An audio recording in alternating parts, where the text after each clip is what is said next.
This is Ed Driscoll, and we're speaking today with the legendary P.J. O'Rourke, frequent contributor to the Weekly Standard and the Wall Street Journal, and the author of The Baby Boom, How We Got That Way, and It Wasn't My Fault, and I'll Never Do It Again. It's published by Grove Atlantic and available from Amazon.com and your local bookstore. And PJ, as someone who has inspired a whole generation of conservative and libertarian pundits and bloggers, including myself, thank you for stopping by pjmedia.com. Well, you're very welcome, and I suppose we should do full disclosure that I, PJ, don't have anything to do with PJ Media. I mean, not that I don't have anything to do with you in a pejorative sense. Here I am, but we're not connected. No, not at all, but we're glad you're here today. As we were saying before recording, talking PJ to PJ. Glad to be here. After traveling the world and describing war-torn regions in books such as Holidays in Hell, and writing about your experiences behind various fast and dangerous cars, in The Baby Boom, you're traversing the ultimate foreign country, the past. What made you decide to write a book about the baby boom and your experiences as a boomer? Well, I think it was, the realization that the youngest baby boomers were turning 50. This is the year of the baby boom, according to AARP magazine, and they ought to know. It's still my opinion that the way that Osama bin Laden got found was that he turned 50. AARP doesn't miss often. So they tracked him down just by sending him a membership card. Exactly, yeah, okay. And all NASA had to do was read their mail. So, PJ, in The Baby Boom, you note that the decade of the 1920s was remarkably similar to the decade of the 1960s, to the point where, as you write, quote, everything the baby boom set out to do in the 1960s had been done already 40 years before, but suddenly and completely it had disappeared, unquote. Could you talk about the similarities between the two decades?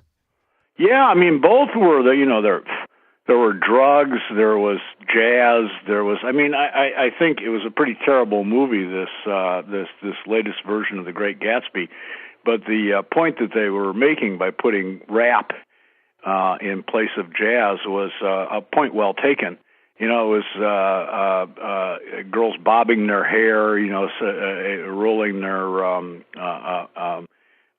stockings down to their knees. It was a petting and necking. It was a wild and crazy time, and all the sort of speakeasy culture, and it was considered extremely shocking by the Victorian types who were in charge.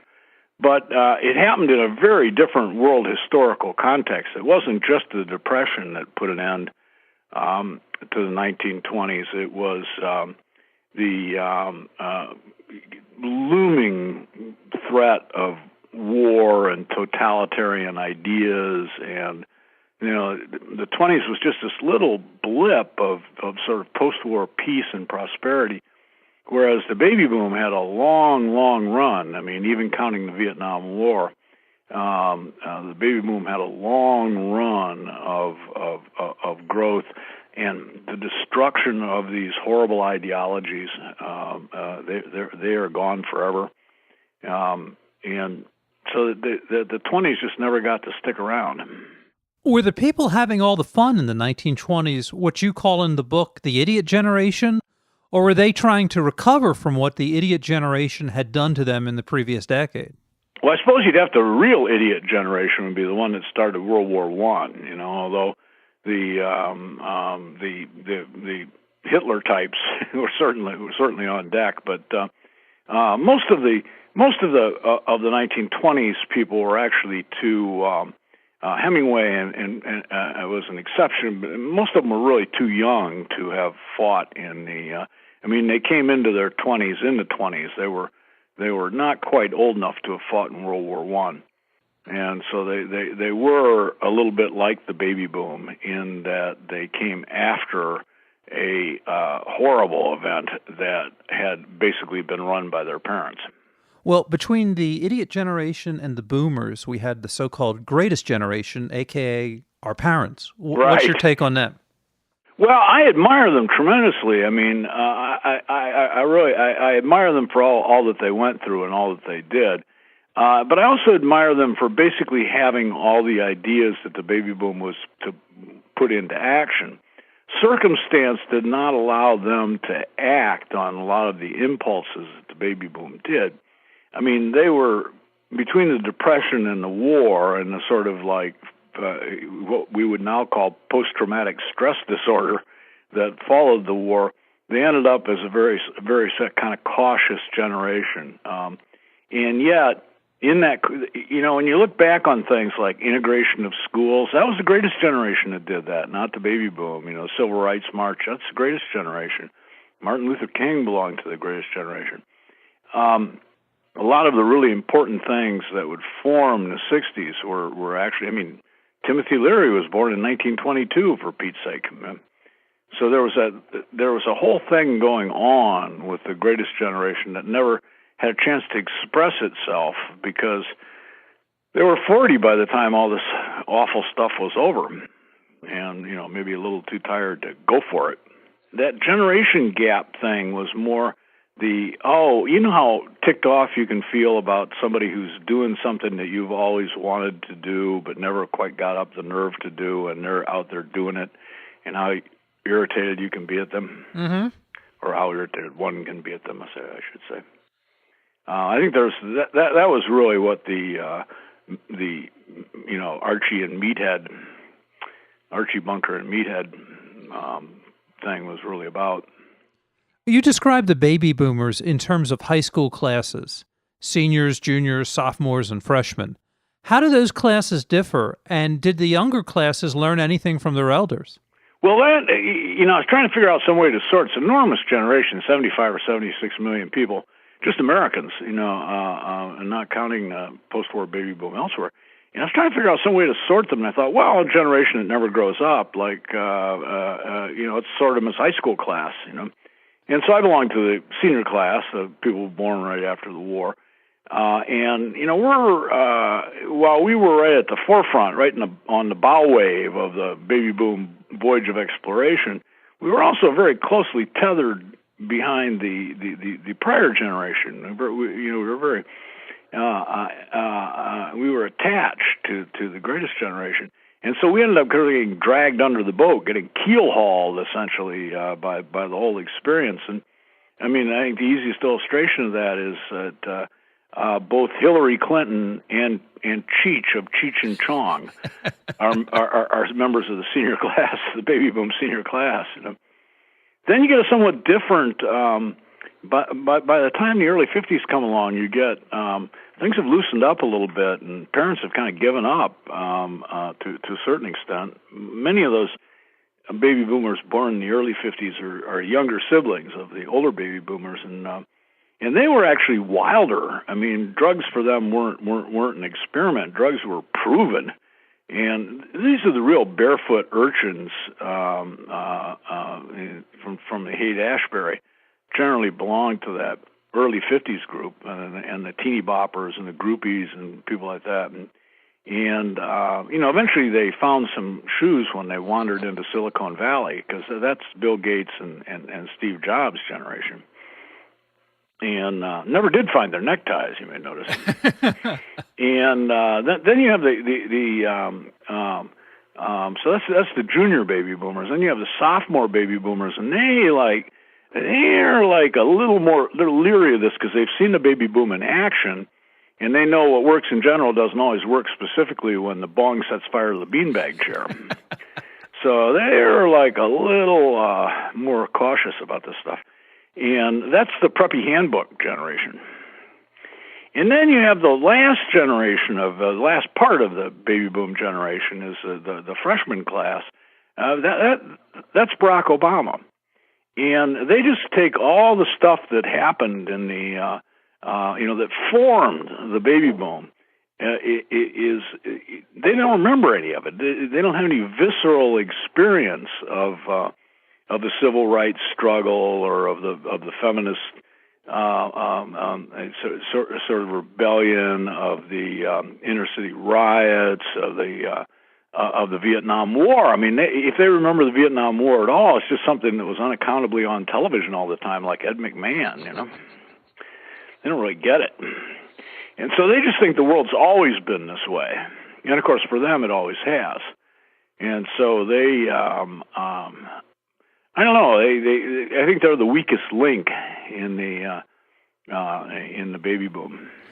Your book mentions many of your childhood friends by name, including Billy Stumpf, Steve Pensky, Johnny McKay, Jerry Harris. I did change all the names. Oh, okay. Okay.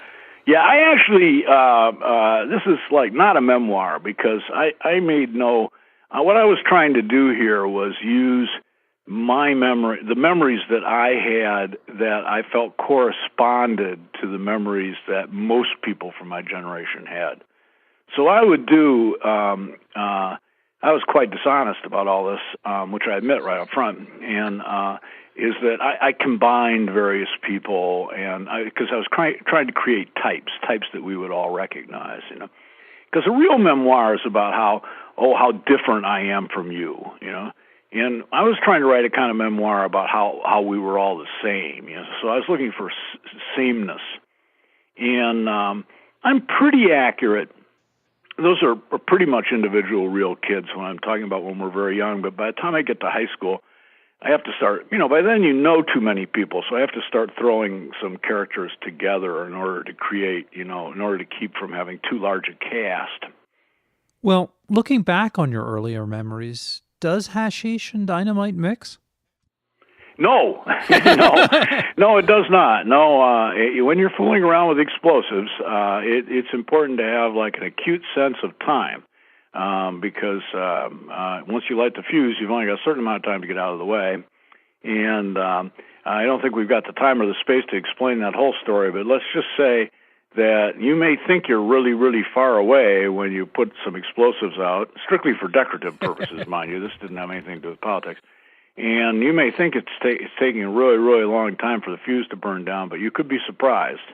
And a whole bunch of us who set off some dynamite just for fun one day ended up getting blown off the front porch of a house. PJ, how did growing up as a boomer make you, in your college days, a man of the left? And how did you come to eventually join the vast right-wing conspiracy? Well, I think it's natural for kids to go through a period of leftism and any sort of modern, industrialized democracy, developed democracy. Because basically, if you think about it, like, there's only one time that Lenin's from each according to his ability to each according to his need. There's only one time when that really works. And that's in the family. That's what happens in a family. When we do practice a kind of communism in the family. And, of course, in developed countries, people stay in their families for a very long time because there's we don't leave work at 12 and become apprentices or go off to sea as cabin boys. I mean, we stay with our family, you know, often through grad school, sometimes literally living in mom's basement. And it's, you know, at that point in life, everything in your experience has been some sort of, excuse me, somewhat socialist organization, always talking about cooperation, whether it's the Boy Scouts or your church group or your football team, school, the family itself. Everything's all about cooperation and about sharing, and we're a team. There is no I in team.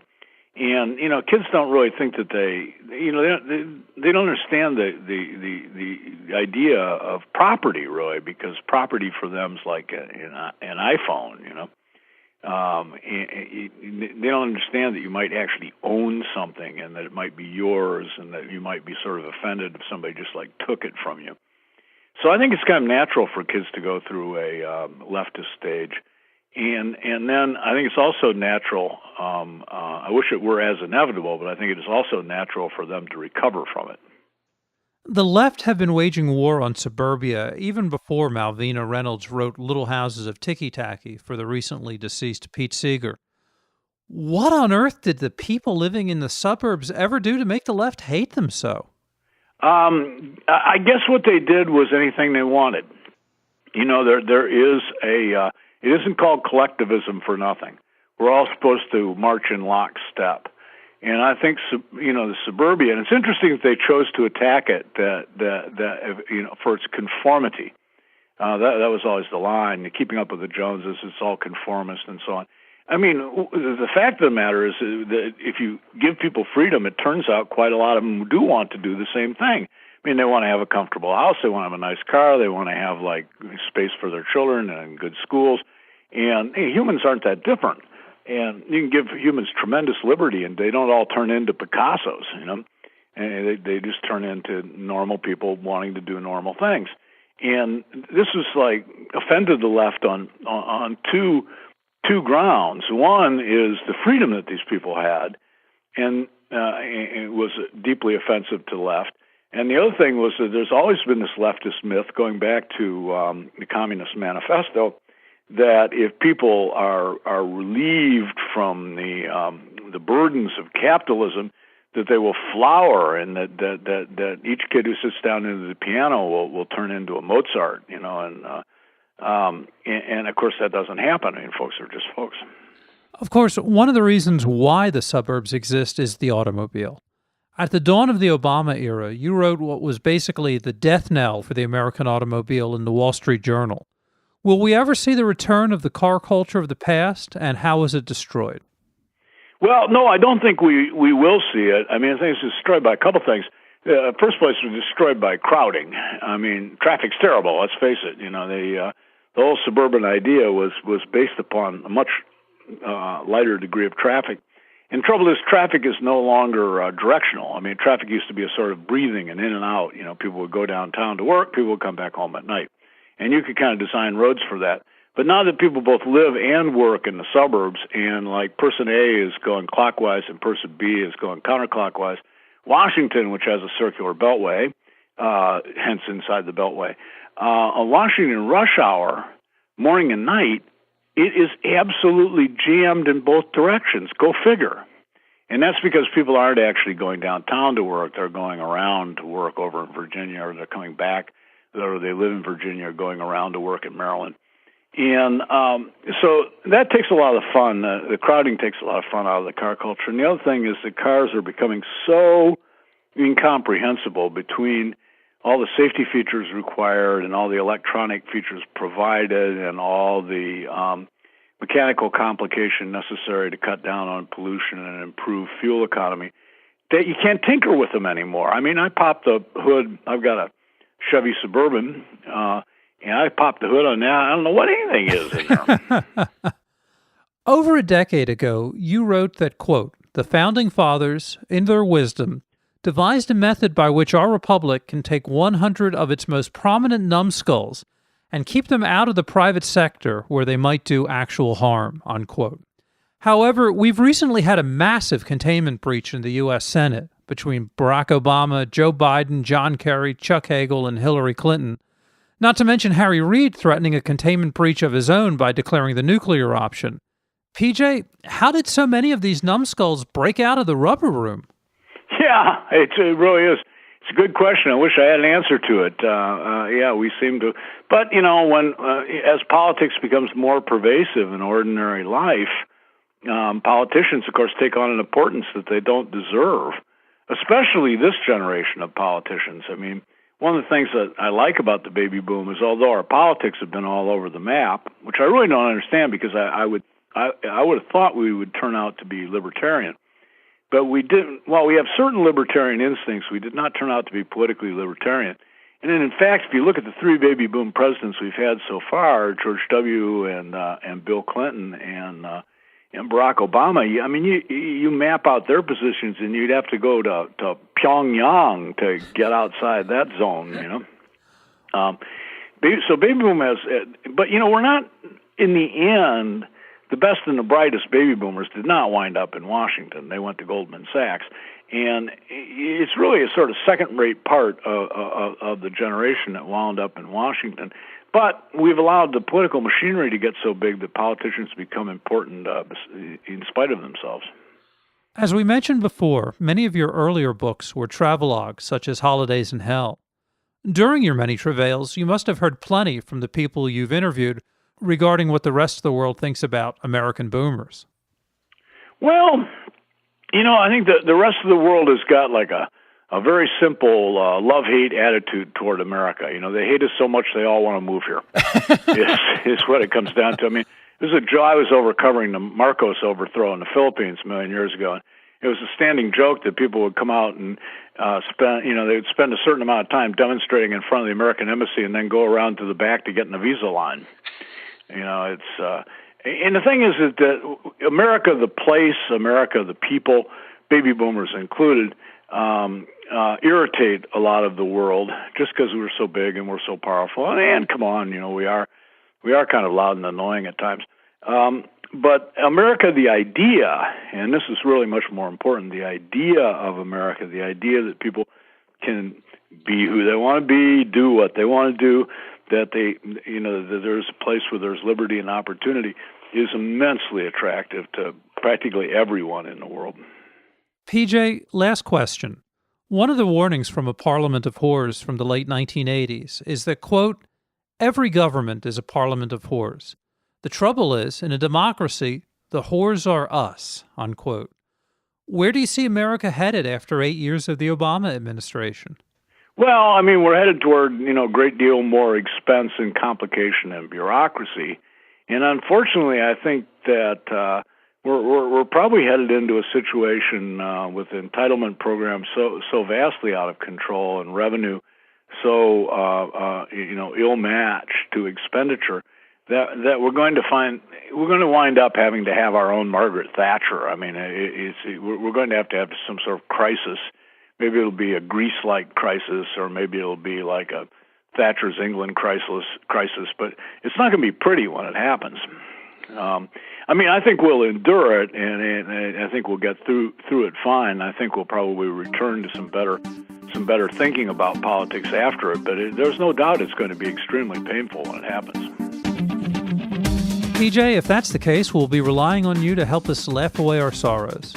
This is Ed Driscoll, and we've been speaking with PJ O'Rourke, the author of The Baby Boom, How It Got That Way, and It Wasn't My Fault, and I'll Never Do It Again. It's published by Grove Atlantic and available from Amazon.com and your local bookstore. And PJ, thank you once again for stopping by, pjmedia.com. You're welcome. Good to talk to you.